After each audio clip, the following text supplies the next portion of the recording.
Pallavolo Arcobaleno è nata a Padova nel 1998, una società giovane che punta sulle atlete giovani. La squadra maggiore, da un paio di stagioni in prima divisione, ambisce alla promozione in Serie D. Pallavolo Arcobaleno nasce circa 10 anni fa da una fusione di 4 società sportive del territorio. Persone che hanno deciso di abbandonare il loro campanile pensando a un progetto. Il progetto è indirizzato a far crescere delle giovani, a dare dello spazio e dare dell'agonismo serio delle giovani, ed è questo il testimone che mi sto portando dietro ben volentieri all'interno di questa società. 140 tesserati tra atleti e soci. Partiamo dalla mini volley con il 7° istituto comprensivo e arriviamo alla prima divisione, che adesso si sta giocando un buon campionato e speriamo che magari faccia il salto di qualità e ritornare in Serie D.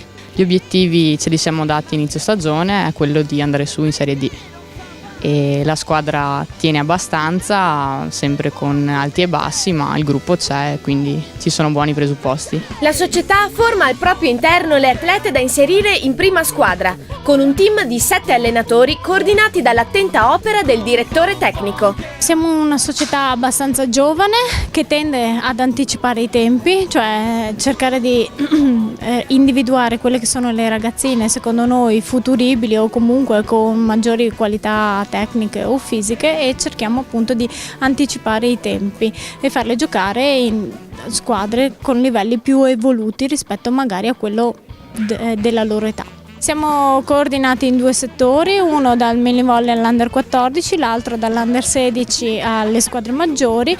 Ognuno dei 2 settori ha delle riunioni, diciamo così, proprie in funzione del quello che abbiamo stabilito come livello d'età, e poi abbiamo delle riunioni di interazione fra tutti i tecnici dove decidiamo come gestire appunto la parte tecnica, ma anche i sistemi di gioco delle varie squadre in base all'età. Oltre alla prima e alla seconda divisione che lottano per la promozione, anche le giovani della terza divisione e le ragazze dell'Under 16 fanno ben sperare per il futuro.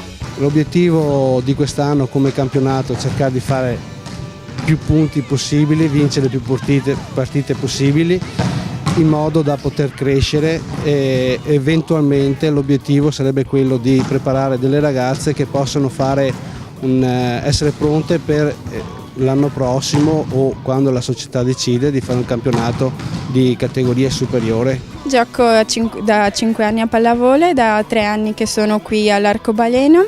Quest'anno giochiamo Under 16 terza divisione, l'Under 16 abbiamo giocato 2 mesi, adesso stiamo facendo il campionato di terza divisione.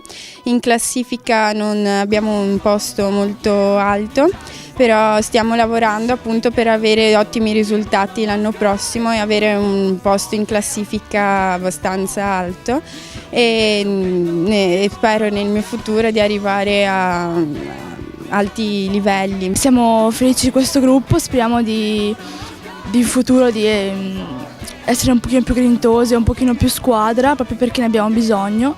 Poi per il resto, per i fondamentali ci sono, e quindi puntiamo tanto a questo, a fare tanta squadra. La società patavina quest'anno ha introdotto una nuova iniziativa, la tessera del socio. Da quest'anno abbiamo lanciato un'iniziativa come direttivo, abbiamo creato la tessera del socio. La tessera del socio è un documento plastico, come una tessera qualsiasi, che però distingue i soci della Pallavolo Arcobaleno, atleti, dirigenti, tecnici, e attorno a questa tessera stiamo facendo un'operazione di immagine. Vuole essere uno strumento per noi per diventare gruppo, per far vedere anche all'esterno che siamo un gruppo. Chiaramente sono presenti i nostri sponsor principali, Techimp e Archeometra, che sono fondamentali per la nostra attività, ma poi sono presenti anche sponsor, chiamiamoli minori, che danno servizi reali alle nostre atlete. À la manière de Zancuca!